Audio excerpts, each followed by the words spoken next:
Good morning friends. आज की इस वीडियो के माध्यम से हम JSSC CGL हिंदी यानी पेपर 2 का मॉडल प्रैक्टिस सेट नंबर 2 को देखेंगे, जिसके अंतर्गत टोटल 100 प्रश्न होंगे और एक एक करके हम सारे प्रश्नों को देखेंगे। और आपसे अनुरोध होगा कि आप लोग एक पेन और पेपर लेके बैठें और उसमें 100 तक नंबरिंग कर लें। उसके बाद एक एक प्रश्न के साथ आप अपने पेज पे टिक भी लगाएं और अंत में आप कितने प्रश्नों का सही आंसर दे पाते हैं उसे कमेंट में भी बताएं, ताकि आपका भी एनालिसिस हो पाएगा। चलिए शुरुआत करते हैं और एक एक करके प्रश्नों को देखते हैं। पहला प्रश्न है, भारतवर्ष में हिंदी को आप किस वर्ग में रखेंगे? हिंदी को किस वर्ग में रखेंगे? तो ये राजभाषा के अंतर्गत आती है, यानी हिंदी को राजभाषा के अंतर्गत रखा गया है। यहां आप सब कंफ्यूज ना करेंगे दोस्त, राष्ट्रभाषा नहीं, राजभाषा के अंतर्गत रखा गया है। ब्रजबुली नाम से जानी जाती है। ब्रजबुली के नाम से कौन सी भाषा जानी जाती है? तो पुरानी बंगला जो भाषा है, ऑप्शन नंबर डी, इस भाषा को ब्रजबुली के नाम से भी जाना गया है। निम्न में से कौन सी भाषा देवनागरी लिपि में लिखी जाती है? जो 4 ऑप्शन है उनमें से कौन सी भाषा को देवनागरी लिपि में लिखा जाता है? तो मराठी हो जाएगा, ऑप्शन नंबर सी, जिसे देवनागरी लिपि में लिखा जाता है। अधिकतर भारतीय भाषाओं का विकास किस लिपि से हुआ? जो अधिकतर भारतीय भाषाएं हुई है उसका विकास किस लिपि से हुआ है? तो ब्राह्मी लिपि से अधिकतर भारतीय भाषाओं का विकास हुआ है। हिंदी भाषा किस लिपि में लिखी जाती है? हिंदी भाषा देवनागरी लिपि में लिखी जाती है। वर्तमान हिंदी का प्रचलित रूप है, तो खड़ी बोली जो है वो वर्तमान हिंदी का प्रचलित रूप है। हिंदी भाषा की बोलियों के वर्गीकरण के आधार पे छत्तीसगढ़ी बोली है। छत्तीसगढ़ी जो बोली है वो कैसी है?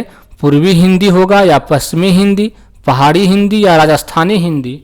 तो इसका राइट आंसर होगा पूर्वी हिंदी।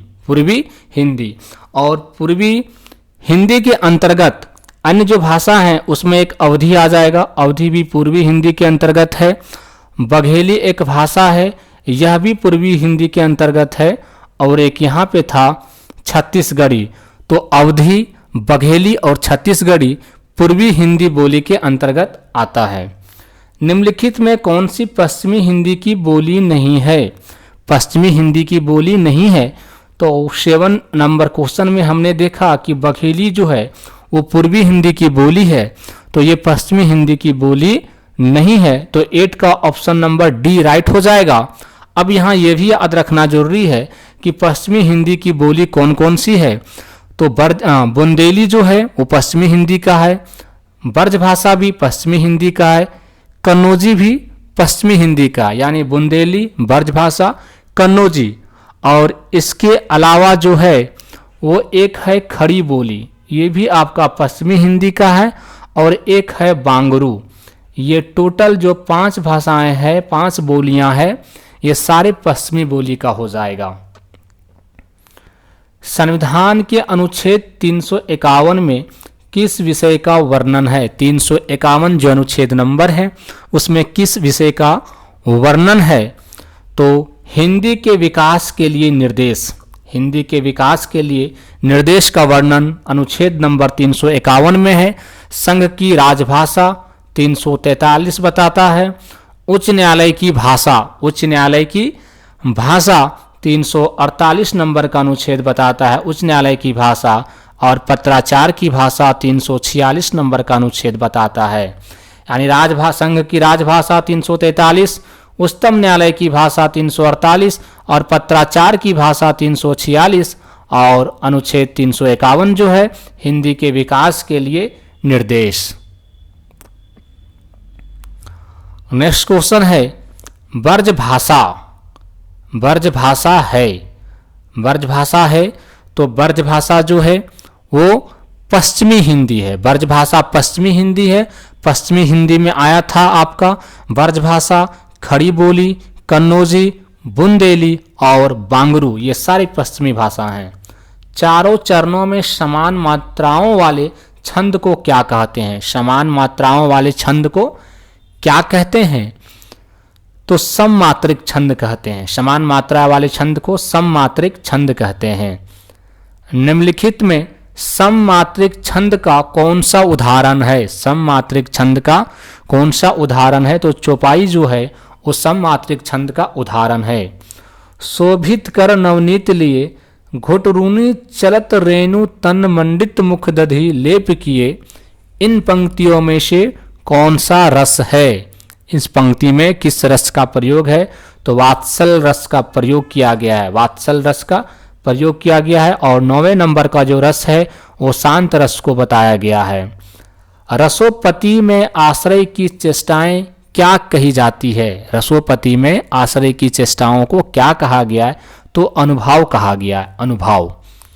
टा ठा डा ढा वर्णों के प्रयोग का संबंध काव्य के किस गुण से है? काव्य के किस गुण से है? तो ओज गुण से है। काव्य के ओज गुण से है। कनक कनकते सो गुनी मदकता अधिकाय, या खाए बोराय जग व पाए बोराय। प्रस्तुत पंक्तियों में कौन सा अलंकार है? प्रस्तुत पंक्ति में कौन सा अलंकार है? तो यमक अलंकार है। यमक अलंकार है। नवल सुंदर श्याम शरीर में कौन सा अलंकार है? नवल सुंदर श्याम शरीर में कौन सा अलंकार है?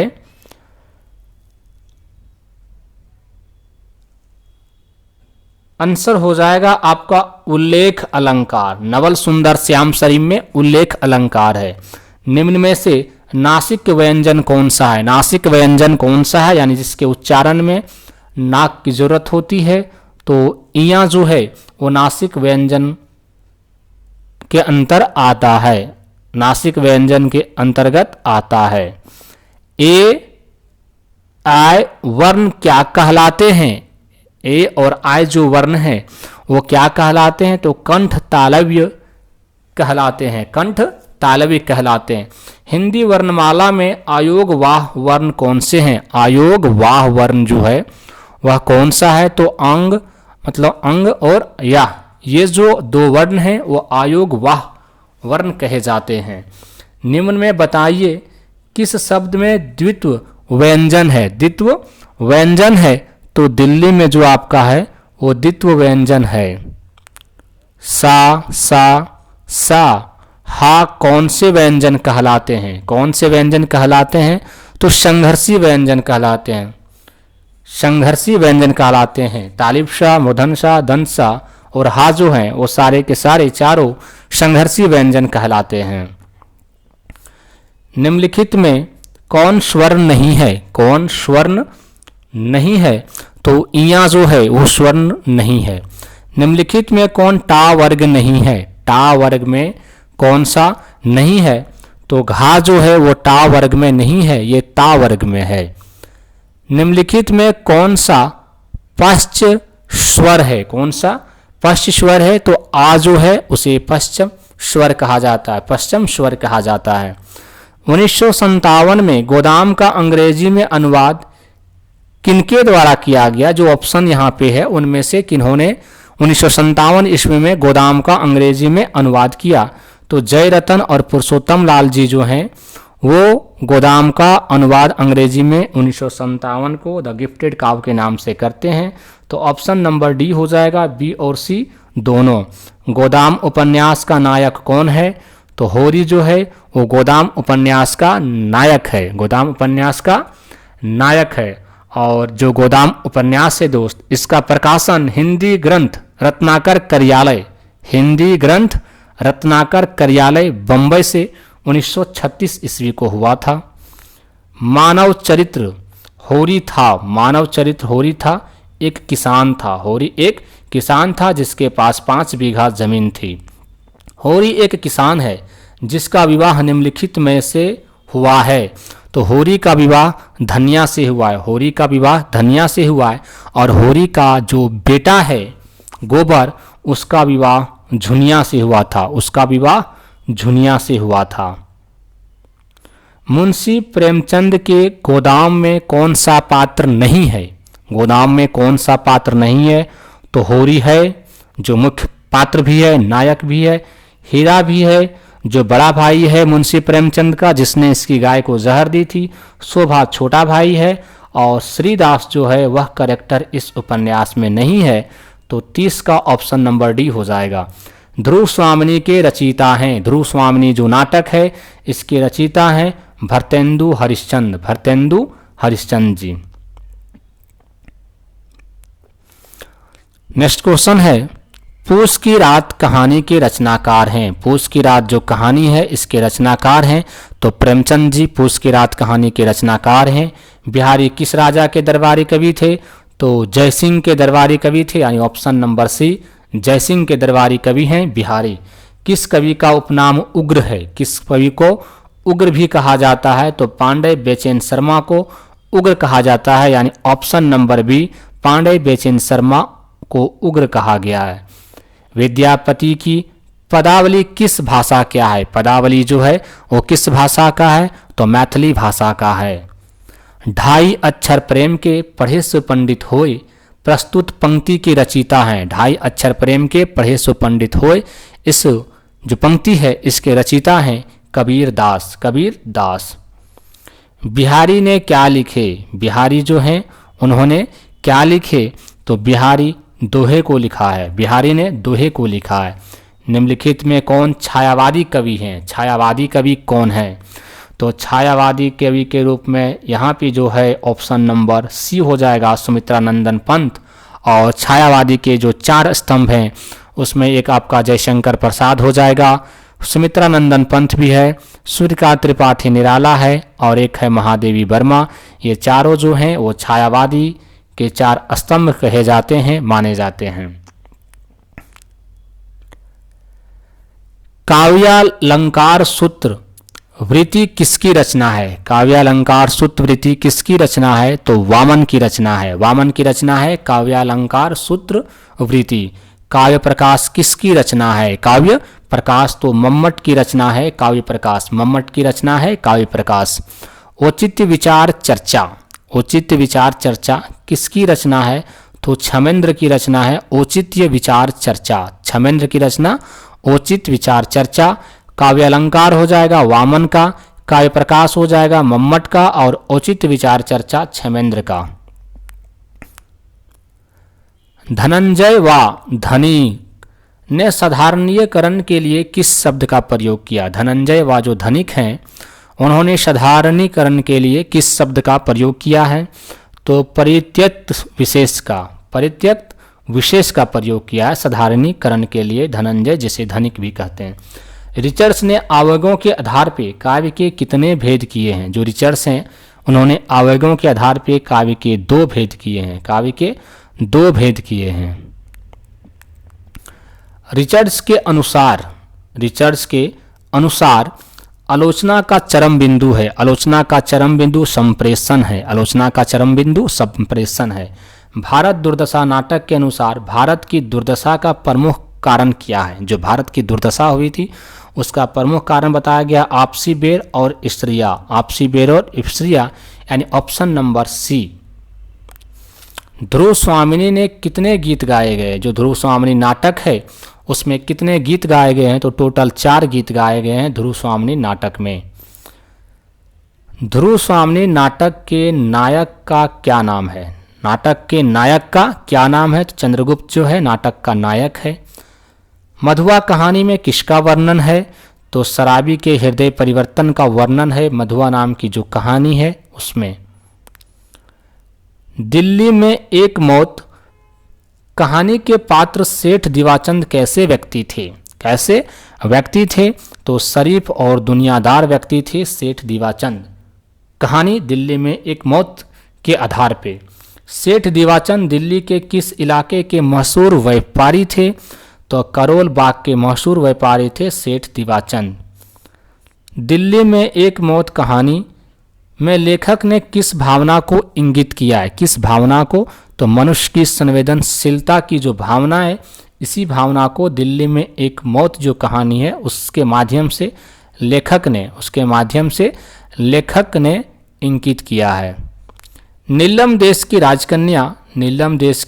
राजकन्या कहानी का प्रकाशन कब हुआ था? तो 1933 ईस्वी में नीलम देश की राजकन्या जो कहानी है उसका प्रकाशन होता है। नीलम देश की राजकन्या कहानी में महल का क्या नाम है? तो पुखराज का महल, पन्ने का महल और हीरे का महल। उपरोक्त सभी, इसमें 3 महल की चर्चा हुई थी, पुखराज का महल, पन्ने का महल, हीरे का महल। तो तीनों के तीनों ऑप्शन सही हो जाएंगे। नीलम देश की राजकन्या कहानी में राजकन्या की सेवा में कौन लगी रहती है? तो अप्सराएं, किन्नराएं, तिरुनियां जो भी हैं वो सारे ऑप्शन जो हैं वो राजकन्या की सेवाओं में लगे हुए थे, यानी ऑप्शन नंबर सी, ए और बी दोनों। नीलम के द्वीप और धरती के बीच क्या है? नीलम के द्वीप और धरती के बीच 7 समुंदर है। नीलम के द्वीप और धरती के बीच 7 समुंदर है। परीक्षा शब्द निम्न वर्गों में से किस वर्ग में आता है? तो परीक्षा जो है वो तत्सम में आता है, यानी ऑप्शन नंबर ये, क्योंकि परीक्षा संस्कृत का वर्ड है और अगर संस्कृत का कोई भी वर्ड है तो वो तत्सम में हो जाएगा। मजिस्ट्रेट शब्द है तो मजिस्ट्रेट इंग्लिश का शब्द है और इंग्लिश हमारे देश की भाषा नहीं है तो ये विदेशज में हो जाएगा। निम्न में कौन सा शब्द देशज है, यानी देश के अंतर्गत जो प्रयोग की गई, जो बोली आई, उसमें लोटा जो शब्द है वो देशज शब्द है, लोटा। स्वतंत्र सत्ता धारण ना करने वाले शब्द क्या कहलाते हैं? स्वतंत्र सत्ता धारण ना करने वाले शब्द क्या कहलाते हैं? तो यौगिक कहलाते हैं, जो स्वतंत्र सत्ता धारण नहीं करते हैं। होरी और उसका परिवार रहता था, तो बेसारे में होरी और उसका परिवार रहता था।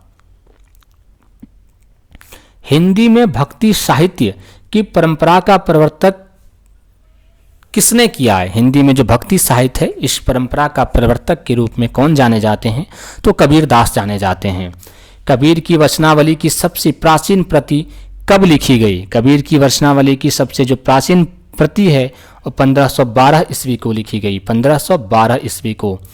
कबीर दास द्वारा किससे दूर रहने की चेतावनी दी गई है? तो कनक और कामिनी जो है, ऑप्शन नंबर बी और सी, कबीर दास के द्वारा दूर रहने की चेतावनी दी गई, यानी ऑप्शन नंबर डी हो जाएगा, बी और सी दोनों।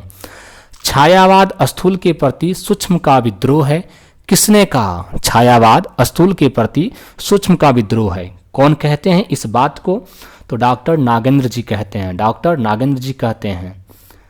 नीरजा, यामा, दीपशिखा, संध्या गीत किसकी रचनाएं हैं? नीरजा, यामा, दीपशिखा, संध्या गीत है वो किसकी रचनाएं हैं? तो ये सारी रचनाएं महादेवी का है, ये सारी रचनाएं महादेवी जी का है। और यही यामा जो रचना है इसके लिए 1982 ईस्वी को महादेवी को ज्ञानपीठ पुरस्कार मिला था, ज्ञानपीठ पुरस्कार मिला था। दीपशिखा जो है ये इनकी अंतिम काव्य संग्रह है, अंतिम काव्य संग्रह है दीपशिखा। और इनकी जो पहली रचना है, जो कविता है, उसका नाम निहार है। और यहाँ पे जो नीरजा है, इस कृति के लिए महादेवी वर्मा को 1934 ईस्वी में शेक्सपियर पुरस्कार मिला था, 1934 ईस्वी में शेक्सपियर पुरस्कार। यानी यामा के लिए 1982 में ज्ञानपीठ पुरस्कार, दीपशिखा इनकी अंतिम काव्य संग्रह, और नीरजा के लिए शेक्सपियर पुरस्कार 1934 ईस्वी में।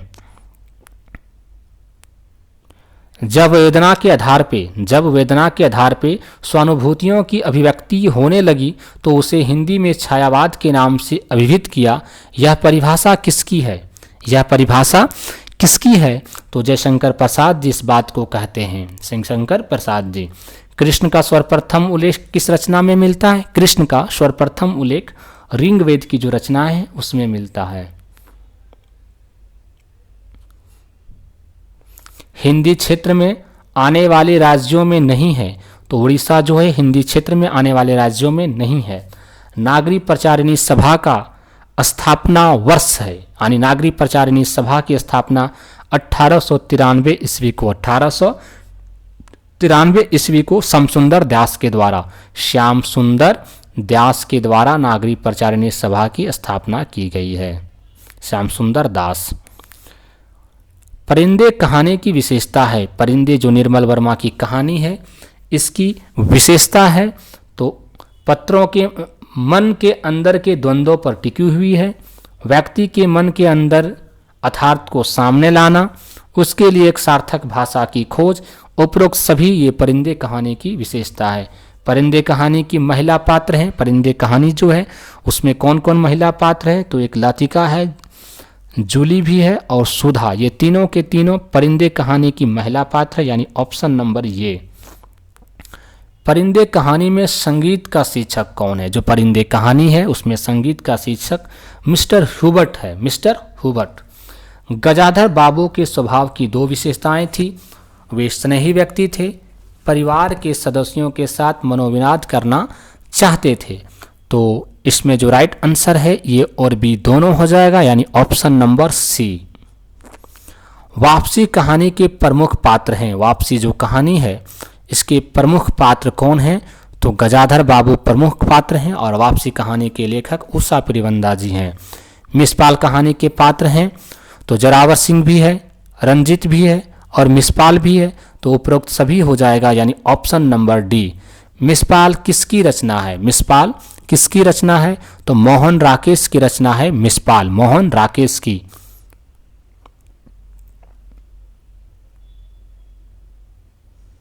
नेक्स्ट क्वेश्चन है, अभिशप्त कहानी के रचनाकार हैं, अभिशप्त जो कहानी है इसके रचनाकार हैं तो निर्मल वर्मा नहीं है, मोहन राकेश भी नहीं है, उषा प्रिवंदा भी नहीं है, तो इनमें से कोई नहीं।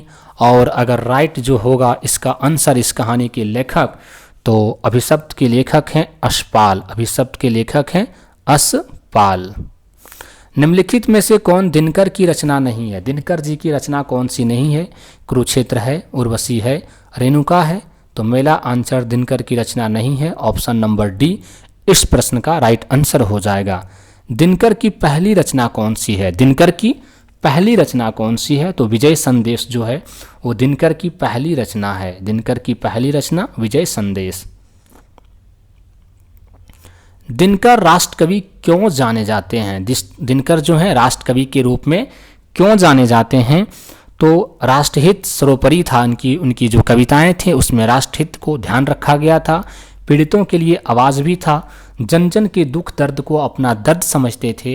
ये तीनों ऑप्शन सही है, यानी उपरोक्त सभी के कारण दिनकर को राष्ट्रकवि के रूप में जाना जाता है। दिनकर के काव्य में गुण क्या हैं, दिनकर की जो काव्य रचनाएं हुई उसमें कौन से गुण हैं, तो प्रवाह और ओज शामिल है, सच्ची संवेदनात्मकता भी है, अनुभूति की तीव्रता भी है, यानी उपरोक्त सभी जो हैं वो दिनकर की काव्य के गुण हैं। प्रवाह और ओज, सच्ची संवेदनात्मकता, अनुभूति की तीव्रता, ये सारे के सारे हो जाएंगे। भूषण किस रस के कवि हैं, भूषण जो हैं वो किस रस के कवि हैं, तो वीर रस के कवि हैं भूषण। कवि भूषण का पूरा नाम है, कवि भूषण का पूरा नाम है तो शिवराज भूषण जो है कवि भूषण का पूरा नाम है। भूषण के काव्य की विशेषता है, भूषण के काव्य की विशेषता है तो काव्य की रचना ब्रजभाषा में है, भूषण ने जो रचना की है उसमें ब्रजभाषा शैली का प्रयोग किया गया है, ब्रजभाषा का प्रयोग किया गया है, ब्रजभाषा को वीर रस की कविता के लिए अपनाया है, वीर रस का प्रयोग है, यानी उपरोक्त सभी जो विशेषता है वो भूषण की है। रीतिकालीन के प्रथम कवि जिन्होंने हास्य विलास की अपेक्षा राष्ट्रीय भावना को प्रमुखता प्रदान की है, राष्ट्रीय भावना को प्रमुखता प्रदान किए वो रीतिकाल के ऐसे कौन से कवि हैं, तो भूषण ही हो जाएंगे, भूषण रीतिकाल के कवि हैं। यह भी एक प्रश्न बनता है दोस्त। रसखान का जन्म हुआ था, रसखान का जन्म हुआ था 1548 ईस्वी को रसखान का जन्म होता है। रसखान से संबंधित कौन सा कथन सत्य है, रसखान से संबंधित कौन सा कथन सत्य है, तो उनका मूल नाम सैयद इब्राहिम था, यह भी सत्य है। वो कृष्ण भक्ति थे, वह भी सत्य है। व्यंजन शैली का प्रयोग किया था, यह भी सत्य है, यानी उपरोक्त सभी। और यहाँ पे एक ये चीज़ याद रखिएगा दोस्त, सैयद इब्राहिम रसखान का मूल नाम था, सैयद इब्राहिम रसखान का मूल नाम था। रसखान की दो पुस्तकें प्रसिद्ध है, रसखान की दो पुस्तकें प्रसिद्ध है, सुजान रसखान और प्रेम वाटिका, ऑप्शन नंबर ये सुजान रसखान और प्रेम वाटिका। नेवासी। इनमें फूल भी है, सूल भी है, धूल भी है, गुलाब भी है, कीचड़ भी है, चंदन भी, सुंदरता भी है, कुरूपता भी है। मैं किसी से दामन बचाकर निकल नहीं पाया, यह कथन किसका है? यह कथन किसका है? तो फणीश्वरनाथ रेणु का है। और यह जो कथन है दोस्त वो मेला अंचल उपन्यास के लिए कहा गया है। मेला अंचल उपन्यास के लिए कहा गया है, जो काफ़ी प्रसिद्ध उपन्यास है फणीश्वरनाथ रेणु का। यह शब्द अनेकार्थी है। जो यहाँ पे ऑप्शन है उनमें से कौन सा शब्द अनेकार्थी है? तो कर जो शब्द है वो अनेकार्थी है। निम्न वाक्य किस अवयव से पूरा होगा? निम्न वाक्य किस अवयव से पूरा होगा? याज धन कोई नहीं पूछता, याज धन कोई नहीं पूछता। तो याज धन के बिना कोई नहीं पूछता, मतलब आज धन के बिना कोई नहीं पूछता। आज का जो समय है उसमें धन के बिना कोई नहीं पूछता। ऑप्शन नंबर ये। निजवाचक सर्वनाम का प्रयोग किस वाक्य में किया गया है? निजवाचक सर्वनाम का, यह मेरी निजी पुस्तक है, आज अपनापन कहाँ है, अपनों से क्या छिपाना, आप भला तो जग भला। तो ये ऑप्शन नंबर डी हो जाएगा दोस्त, आप भला तो जग भला, क्योंकि इसमें जो आप आया है ना वो निजवाचक सर्वनाम में आता है। वर्णमाला कहते हैं, वर्णमाला कहते हैं तो वर्णों के व्यवस्थित समूह को, वर्णों के व्यवस्थित समूह को वर्णमाला कहते हैं। निम्न में से कंठ ध्वनियाँ कौन सी है? कंठ की ध्वनियाँ जो है वो कौन सी है? तो का और जो खा है और कंठ की ध्वनियाँ। दोस्त ये जरूर याद रख लेना, हर बार देख रहा हूँ सेट में पूछा गया है कि कौन सी ध्वनियाँ का उच्चारण कहाँ से होता है। निम्न में से अल्प प्राण कौन सी है? निम्न में से अल्प प्राण कौन सी है? तो का और गा जो है वो अल्प प्राण है, यानी पहला और तीसरा जो है वो अल्प प्राण में आता है और दूसरा और चौथा जो है वो महाप्राण में आता है। दो अथवा दो से अधिक शब्दों से मिलकर बने नए सार्थक शब्द को क्या कहते हैं? दो और दो से अधिक शब्दों के मेल से बनकर जो नया शब्द बनता है, जो नया सार्थक शब्द बनता है उसको समास कहते हैं, उसको समास कहते हैं। दो वर्णों के मेल से, दो वर्णों के मेल से होने वाले विकार को क्या कहते हैं? जब दो वर्णों के मेल से विकार होता है तो उसे संधि कहते हैं, बट दो शब्दों के मेल से अगर बनता है एक सार्थक शब्द तो उसको समास कहते हैं। दयानंद में प्रयुक्त संधि का नाम है, दयानंद में प्रयुक्त संधि का नाम है तो इसमें दीर्घ संधि का प्रयोग किया गया है। दयानंद में दीर्घ संधि का प्रयोग किया गया है। अगर हम इसका संधि विच्छेद करें दोस्त तो दयानंद का संधि विच्छेद होगा दया जोड़ आनंद, दया जोड़ आनंद, और ये आपका दीर्घ संधि में आ जाएगा। द्विगु समास का उदाहरण है। द्विगु कहने का मतलब है जिसमें नंबर आता हो, जिसमें नंबर आता हो। तो इसमें तो नंबर नहीं है, दिन रात में नंबर नहीं है।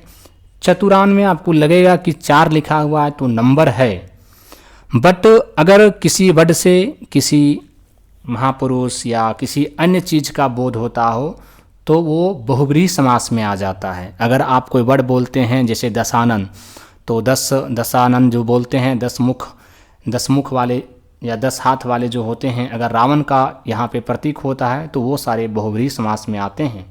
और द्विगु समास में केवल नंबर का नंबर वाले आएगा। त्रिभुवन, त्रिभुवन त्रि नंबर है तो ये आपका द्विगु समास में आ जाएगा। अव्ययीभाव समास का उदाहरण। यथाशक्ति का सही विग्रह क्या है? यथाशक्ति का सही विग्रह क्या है? तो शक्ति के अनुसार, शक्ति के अनुसार। आप इस सेट के माध्यम से यह जानने का कोशिश करेंगे कि दोस्त कहाँ से प्रश्न पूछे जा रहे हैं और किस हिसाब के प्रश्न बन रहे हैं, उसके अकॉर्डिंग आप अपनी तैयारी को और मजबूती प्रदान कर सकते हैं। थैंक यू दोस्त फॉर वॉचिंग वीडियो। और अगर आप लोगों को वीडियो अच्छी लगती है तो लाइक करें और शेयर भी करें।